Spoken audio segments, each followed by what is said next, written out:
Halo semua, kami dari mahasiswa KKN Universitas Udayana, Desa Dangin Puri Kelot. Kali ini kami akan menyampaikan materi kelas 5 SD. Selamat menyaksikan. Oh ya, sebelum ke videonya ada informasi nih. Jangan lupa ditonton, diperhatikan baik-baik, dan dipelajari juga ya. Karena nanti kita akan berikan pertanyaan dan kalian bisa jawab pertanyaan dari kita. Dan akan mendapatkan reward atau hadiah dari kita loh. Kalau gitu langsung aja ke video pembelajarannya yuk. Peninggalan sejarah dari masa Hindu, Buddha, dan Islam di Indonesia. Sebelum kerajaan Hindu, Buddha, dan Islam datang ke Indonesia, nenek moyang kita sudah memiliki kebudayaan yang maju. Bukti tertulis atau prasasti tentang kedatangan agama Hindu di Indonesia ditemukan di Kalimantan Timur atau Kerajaan Kutai dan di Bogor atau Kerajaan Tarumanegara. Prasasti itu dibuat pada batu dan ditulis dengan huruf Palawa dengan bahasa Sanskerta. Agama Hindu masuk ke Indonesia pada tahun 78 Masehi. Sebelum kedatangan agama Hindu, nenek moyang kita telah menganut kepercayaan animisme dan dinamisme.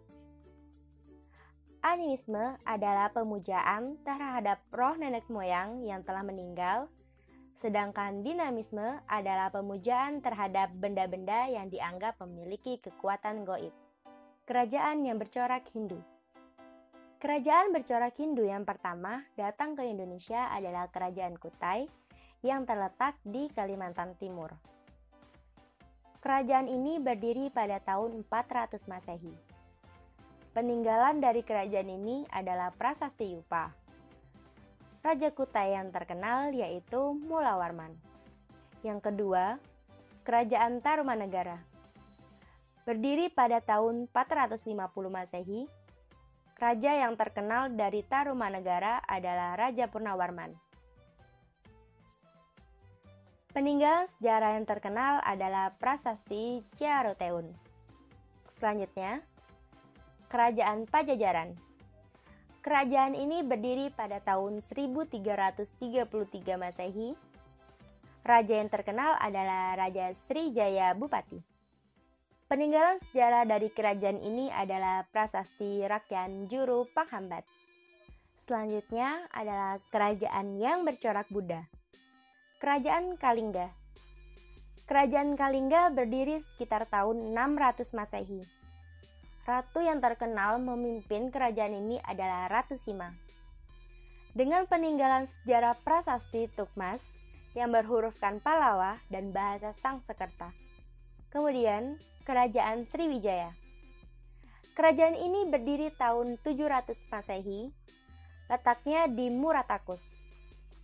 Raja yang terkenal adalah Balaputra Dewa. Kerajaan ini dikenal dengan kerajaan maritim karena perdagangan dan pelayaran yang berkembang pesat. Peninggalan sejarah yang terkenal adalah Prasasti Kedukan Bukit, Prasasti Talang Tuo, Prasasti Kota Kapur, dan Karang Berahi. Kemudian, kerajaan bercorak Islam. Kerajaan Samudra Pasai. Sekitar abad ke-13, agama Islam masuk ke Indonesia. Samudra Pasai merupakan kerajaan Islam pertama di wilayah Nusantara yang terletak di ujung Pulau Sumatera berdekatan dengan Selat Malaka. Kesultanan ini berdiri sekitar abad ke-13 atau 1285 Masehi. Sultan Malik Al-Saleh adalah raja yang pertama yang memerintah kerajaan Samudra Pasai. Adapun peninggalan sejarahnya antara lain sejumlah batu nisan atau prasasti nisan oleh Sultan Malik pada tahun 1297 Masehi atau 696 Hijriah. Kerajaan Samudra Pasai menjadi sebuah tanda berkembangnya Kerajaan Malaka. Kerajaan ini berkembang pesat hingga menjadi kerajaan Islam yang besar dan diperintah oleh raja pertama yang bernama Sultan Iskandar Shah, seorang bangsawan yang berasal dari Majapahit. Kerajaan Malaka awal mulanya adalah sebuah kampung nelayan yang letaknya sangat strategis. Sehingga tidak heran, wilayah Malaka menjadi kota dagang yang terkenal di Asia Tenggara. Kemudian, Kerajaan Demak. Kesultanan Demak berdiri tahun 1500 Masehi dan merupakan kesultanan Islam pertama di Pulau Jawa.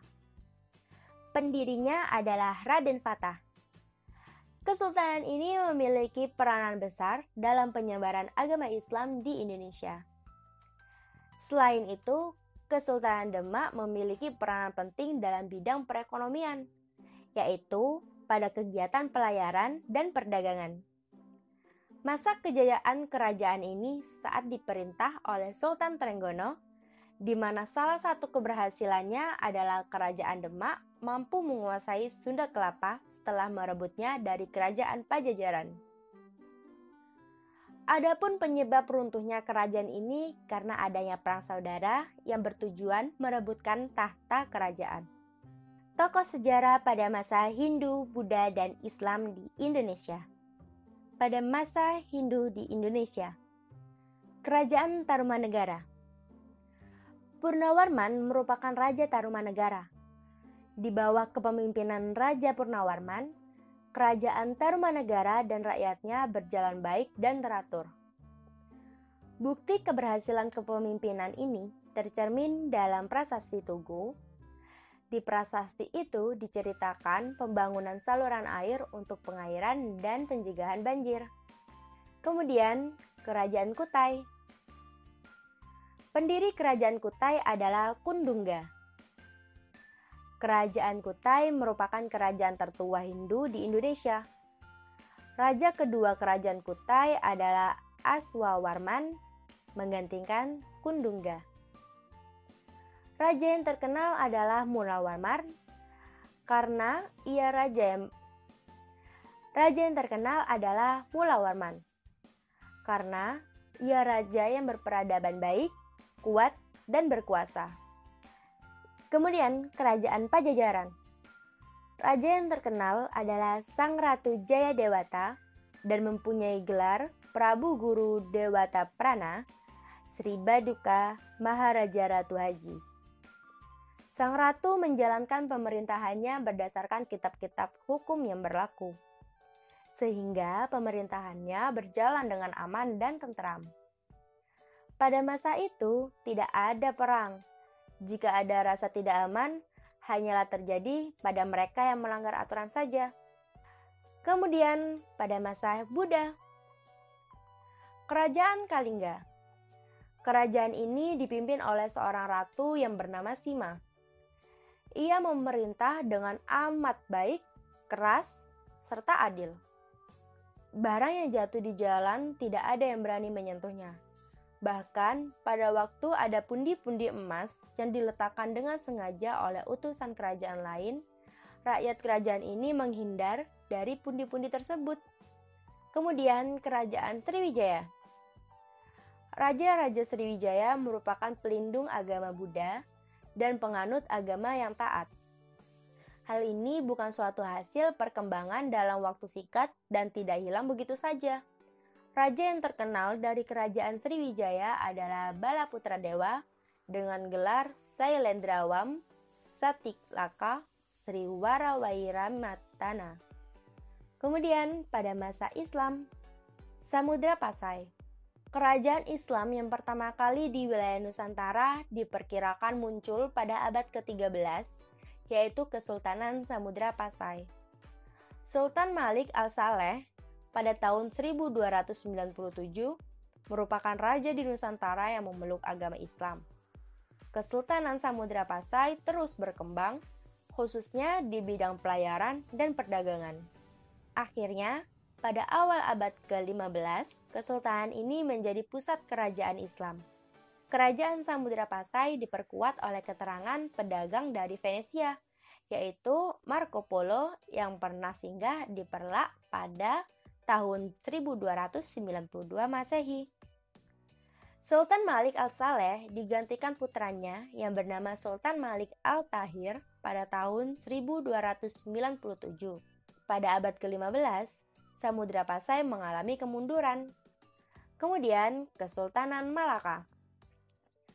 Raja pertama Kesultanan Malaka adalah Sultan Iskandar Shah. Nama aslinya bernama Paramisora. Beliau adalah bangsawan yang berasal dari Kerajaan Majapahit.